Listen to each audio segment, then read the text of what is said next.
حصہ تھے جسے ہم بر صغیر کہہ لیتے ہیں، تو بر صغیر کے اندر جو ہے نصف آبادی جو ہے تمام مسلمانوں کی آبادی کی نصف ہے، آدھی آبادی ہے، اور آپ نے لاکھوں لوگوں کو ایمان کی دولت عطا فرمائی۔ غریب نواز کو اللہ کے رسول صلی اللہ علیہ وآلہ وسلم نے اپنا نمائندہ بنا کر ہندوستان کی سرزمین پر بھیجا۔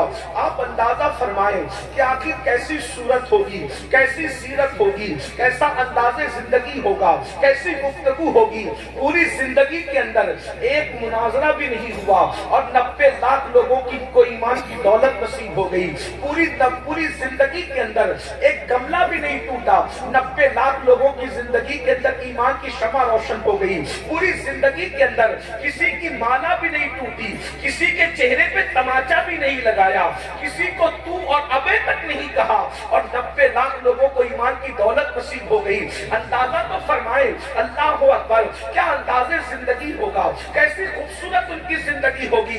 میرے آقا صلی اللہ علیہ وآلہ وسلم کے پیارے دیوانوں، سلطان الہند نے ہندوستان کی سرزمین پر محبتوں کے ذریعے سے، پیار کے ذریعے سے، تعلیمات مصطفیٰ کے ذریعے سے ہندوستان کی زمین پر اسلام پھیلایا۔ ایک آسان سی بات میں آپ کے سامنے رکھتا ہوں، غریب نواز نے اپنی اخلاق کے ذریعے کیسے اسلام پھیلایا۔ ایک مرتبہ ہندوستان کی سرزمین پر جب لوگوں نے دیکھا کہ لوگ جو ہے وہ اپنے فرسودہ اور جو ہے وہ قدیم اور بدترین افکار و نظریات سے توبہ کر کے سلطان الہند کی طرف مائل ہو رہے ہیں، سلطان الہند کی طرف آ رہے ہیں، ان کے نامے کا کلمہ پڑھ رہے ہیں، دین میں داخل ہو رہے ہیں، لوگوں نے بہت کوششیں کی، بہت کاوشیں کی، لیکن پھر جب دیکھا کہ کسی طریقے سے کامیاب نہیں ہو سکتے تو غریب نواز کے قتل کے لیے ایک نوجوان کو تیار کیا، اور نوجوان کو تیار کرنے کے بعد کہا جاؤ اور اس فقیر کو قتل کر دو، اس لیے کہ جب اس کو قتل کر دو گے اس کا قصہ تمام ہو جائے گا۔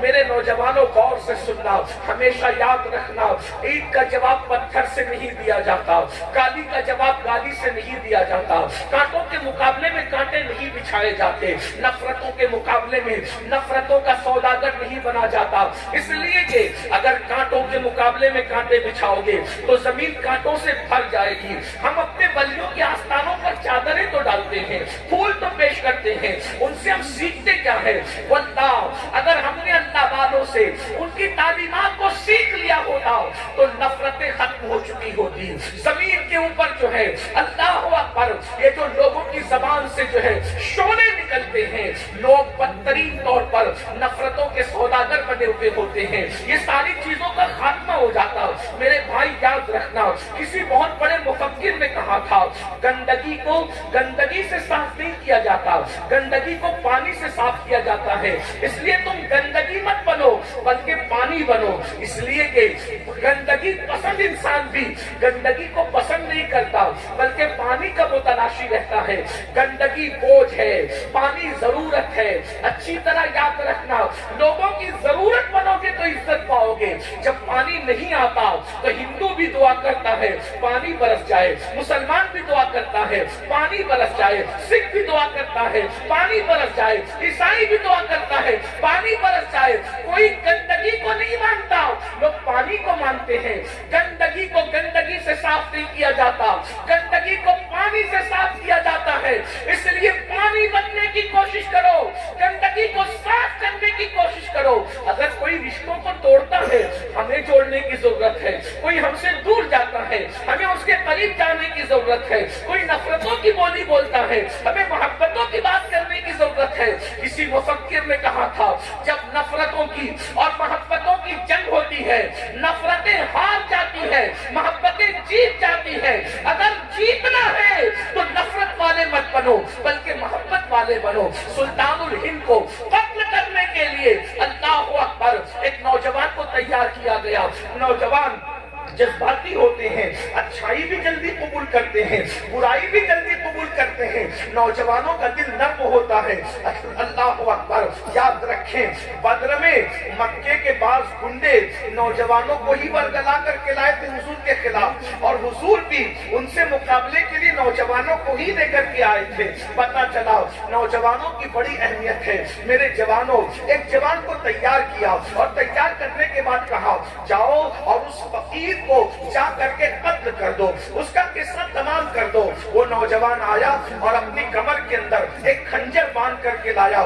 سلطان الہند سرکار غریب نواز لوگوں کے درمیان بیٹھ کر اپنا واز کر رہے تھے, نصیحت کر رہے تھے, یعنی جس کو اپنی عام زبان میں کہہ لیں تقریر کر رہے تھے غریب نواز لوگوں کے درمیان بیٹھ کر. ہم لوگ تو بہت لمبی لمبی تقریریں کرتے ہیں لیکن پھر بھی بہت تبدیلی نہیں آتی. غریب نواز کی تقریر 5 منٹ کی ہوتی تھی, 7 منٹ کی ہوتی تھی, 10 منٹ کی ہوتی تھی. بہت مختصر گفتگو کرتے تھے, بہت سادے سے جملے ہوتے تھے. وہاں جملے سجا اور سنوار کر نہیں بولے جاتے تھے. جملے پر توجہ چاہتا ہوں. ہم لوگ زبان سنوارے ہوئے لوگ ہیں, وہ لوگ دل سنوارے ہوئے لوگ تھے. وہ اپنی زبان پر محنت کرتے ہیں, انہوں نے اپنے دلوں پر محنت کی تھی. بہت معذرت کے ساتھ ایک بات اور کہہ دوں, آپ برا نہ مانے تو ہم اپنے جملوں کو بیچتے ہیں. وہ اپنے جملوں کو رضائے الہی کے لیے قربان کیا کرتے تھے. میرے بھائیوں, ان کی زندگی سے کس طریقے سے انقلاب پیدا ہوا ہے. اللہ اکبر. میرے آقا صلی اللہ علیہ وسلم کے دیوانوں, میں یہاں پر جب مثال دیتا ہوں غریب نواز کی تقریر کیسی ہوتی تھی. 2-2, 3-3 جملے میں آپ کی تقریر ختم ہو جاتی تھی. اللہ اکبر. مثال کے طور پر سلطان الہند سرکار غریب نواز فرماتے ہیں, غریب نواز کی تقریر کا حصہ ذرا سن لے. فرماتے ہیں اللہ اکبر, اللہ کے نزدیک ہزاروں گنا سے بھی زیادہ بڑھ کر اگر کوئی چیز ہے تو وہ کسی مسلمان کو ذلیل کرنا ہے. اللہ اکبر. کسی مسلمان کو ذلیل کرنا یعنی ہزاروں گنا انسان کو اتنا نقصان نہیں پہنچاتے جتنا کسی مسلمان کو ذلیل کرنا نقصان پہنچاتا ہے. میرے بھائیوں, اگر کسی کی الٹی گنتی شروع ہوتی ہے تو مسلمانوں کو ذلیل کرنے کی وجہ سے. اب اس کی تشریح میں تھوڑا 2 جملے فقیر سے بھی سن لے. آپ کہتے ہو نا کہ مولانا میری الٹی گنتی شروع ہو گئی, کاروبار بہت اچھا چلتا تھا, اب میں ریورس گیئر لگ گیا ہے, کاروبار اچھا نہیں چلتا, پتہ نہیں کس نے کیا کر دیا ہے, بیٹی کو اچھے رشتے نہیں آتے, پتہ نہیں کس نے کیا کر دیا ہے, بہت پریشان رہتا ہوں, پتہ نہیں کس نے کیا کر دیا ہے, سکون کی نیند نہیں آتی ہے, پتہ نہیں کس نے کیا کر دیا ہے, بہت اچھا نہیں لگتا, پتہ نہیں کس نے کیا کر دیا.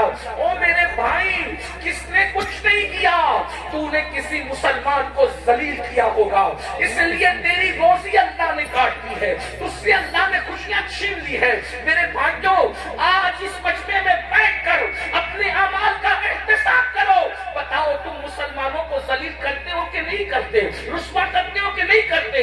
یاد رکھنا, کعبۃ اللہ کی حرمت سے بڑھ کر اگر کسی کی عزت ہے تو ایک مسلمان کی عزت ہے.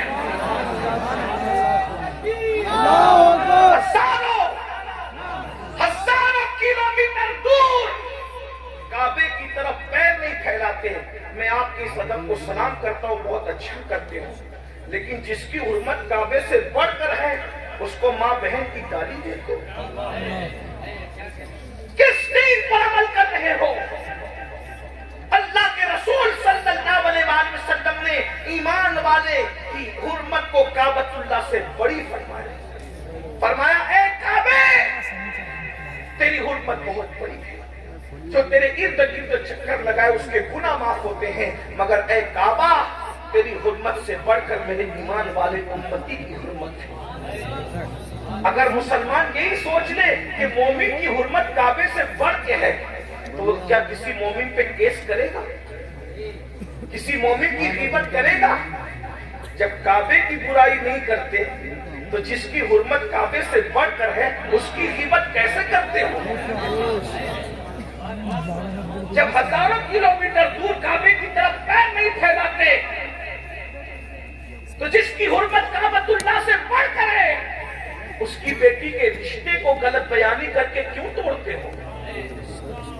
اس کی اچھی روزی چلتی ہے تو اس کے دشمن کیوں بنتے ہو؟ اس کے خلاف مکر کیوں کرتے ہو؟